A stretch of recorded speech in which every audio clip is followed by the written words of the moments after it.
Welcome to another edition of Talking Models. Today we're going to visit a kit that I'm absolutely in love with, the TV series, Stranger Things. We're going to look at 11. You might know her if you're a fan of the series.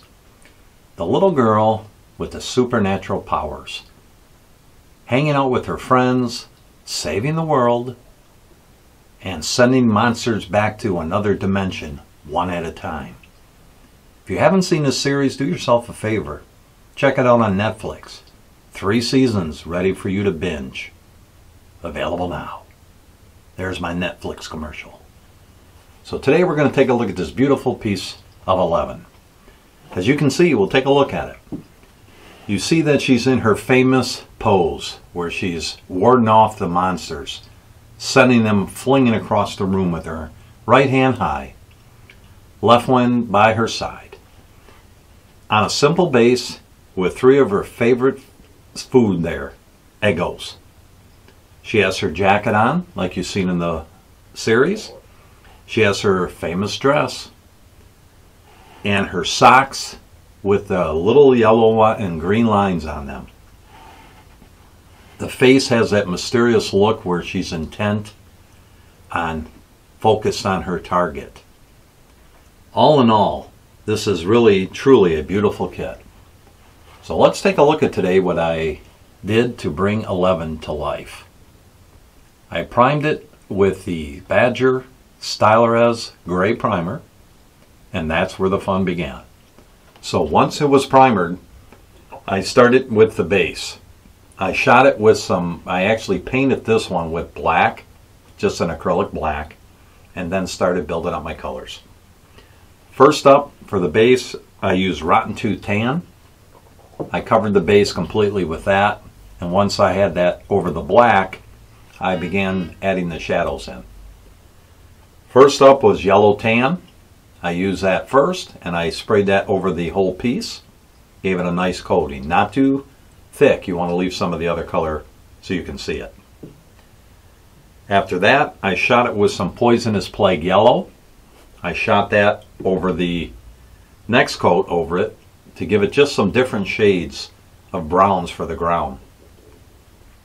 Once I had that, I started bringing out the transparents. First up was Transparent Raw Umber. Shot that over the base, just kind of bringing all the colors down and building my depth. Next up was a couple coats of Transparent Burnt Sienna. That was shot over the piece too, just to build up some of the colors. Then it was a combination of Transparent Dark Brown, Transparent Burnt Umber, lots of transparents going on. You can get all those beautiful transparents from Jessie over Graduates Colors. And then lastly, I misted it with Transparent Rich Brown. I really like this brown. If you haven't tried it, give it a shot. That was misted over the whole base, and then a light misting of Transparent Black to quiet everything down. Now for the Eggos. I enlisted from the Freak Flex Badger, which is Coward's Yellow. And I just airbrushed that over the Eggos, and then came back in with the Transparent Raw Umber and just kind of dulled the colors down, and then came back in with the original color and just dry brushed the highlighted areas of the Eggo. Base is done. Now we're going to jump over to 11's dress. The dress I primed, went over and painted that in black over the gray. And then I simply started with some colors. First up was this Sweet Voodoo Potion Purple from Freak Flex Badger. And I shot the whole thing with that. And it's a really cool purple. Next up, Jezebel Pink. I brought that in and hit all the folds of the dress. Just come in with your airbrush and hit them, cover them good. And then what I did from there is I brought in Tongue from Graduates Colors. This is a really good color. I brought that in and just kind of misted again the folds, all of her dress, all in the front, everywhere on her dress was done with Tongue. And then what I did with that is I tried something different, at least for me. I reached into my Awada Comart colors and pulled up transparent rose. And what I did with that is I airbrushed that over the dress, and it gave me that pink that I was looking for. It dulled down everything else, and it just gave you that pinkish red look over the complete dress. And I really liked what I had going. Lastly, of course, was to dirty it up. If you remember in the movie, her dress had mud spots all over it, black.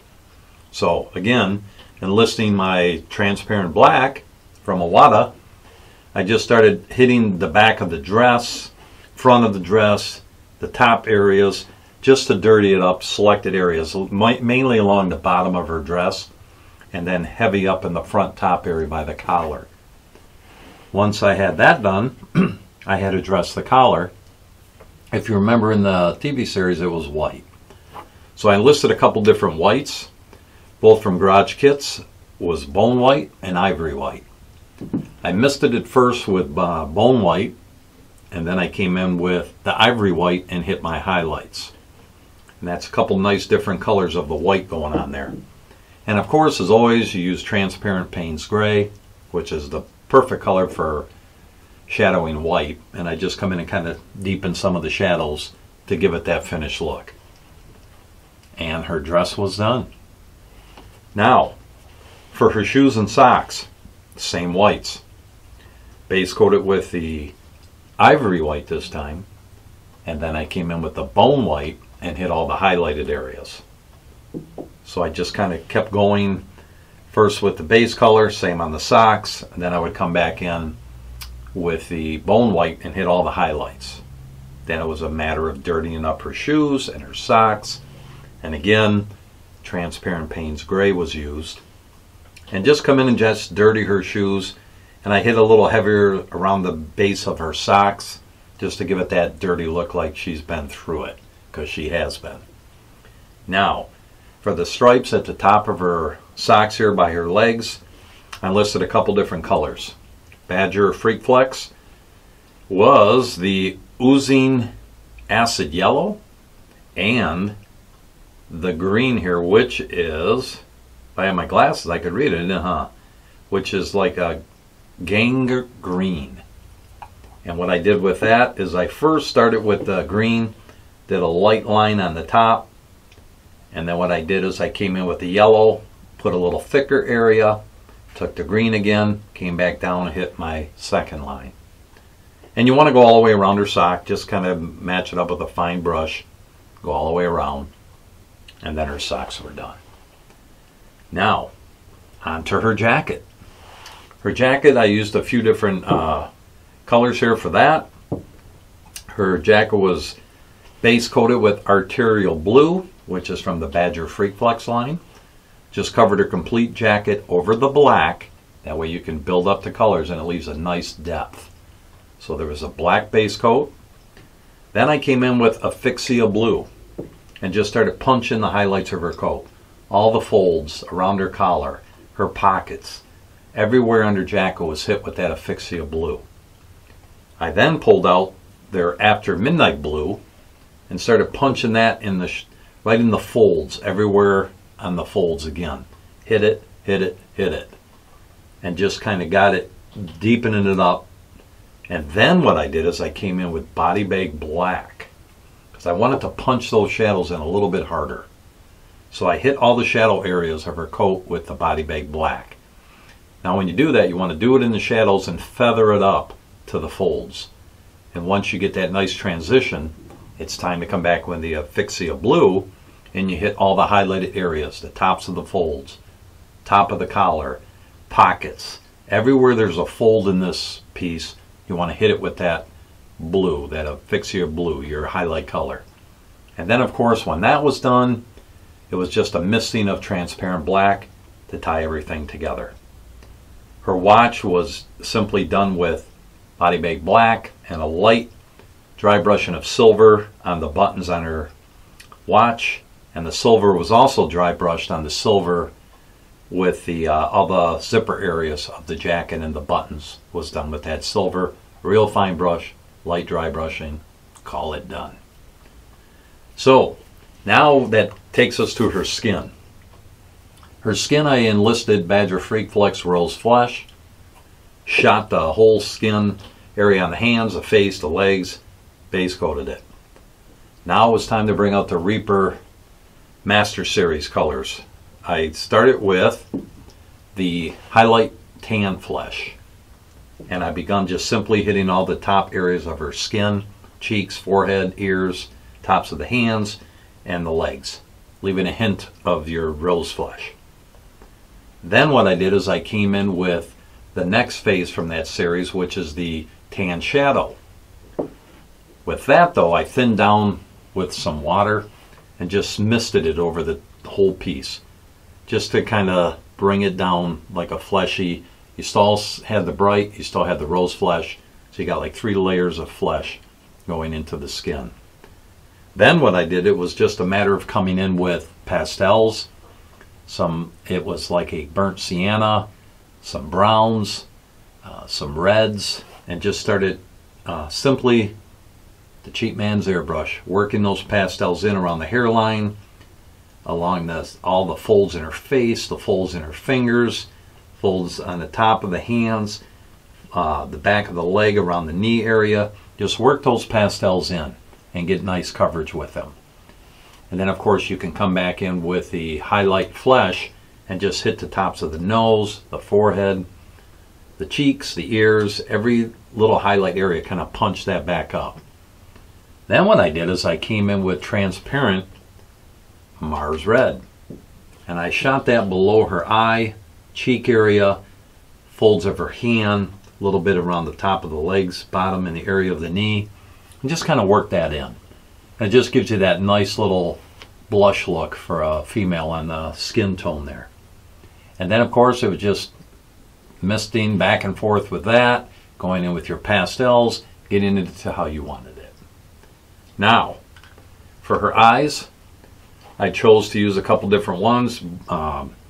Bleach Bone Tan is the eye color I use on all eyes. Gives it a nice white, not a bright white, but just gives it that tannish white look. Once I had that in the eyes, I drew in the pupil with Body Bag Black. Got a nice area of black going. Then I chose Cursed Earth from Badger Freak Flex for her eye color. Just color that in with a fine brush. Left a hint of the black showing on the pupil. And then of course from what you do there, you come in with the Body Bag Black. Go to the center of the eye and just gently start a circle with a fine brush until you get the eye where you want it. Now on the bottom of her eye, below where the bottom of your eye goes inside, I use that tongue color and I just gently follow the eye, bottom of the eye, to give it that look that you would see. Added that same color to her lips, and then used some reds, some pastels, and just kind of blended it all together in a light highlight of the tongue back on the tops of the lips. And that is 11 from Stranger Things. This kit I do not believe is no longer available. It was from Studio Switchum. I bought it off of Etsy about a year ago when the film was in its height. And now I'm not sure if he still has them. I'll put the contact information in the body of the video. You can reach out and see if these are available or if he can cast some more up for you. So that's this episode of Talking Models as we looked at Stranger Things 11. So thanks for stopping in. If you haven't subscribed, hit the subscribe button. I'm still on my journey to get to 200. So help me get there. I'd greatly appreciate it. Share this channel with your friends. Tell those in the hobby about it. Jump on board with me, and I'd greatly appreciate it. So thanks again for stopping in. Have a great day, and may the Lord bless your day.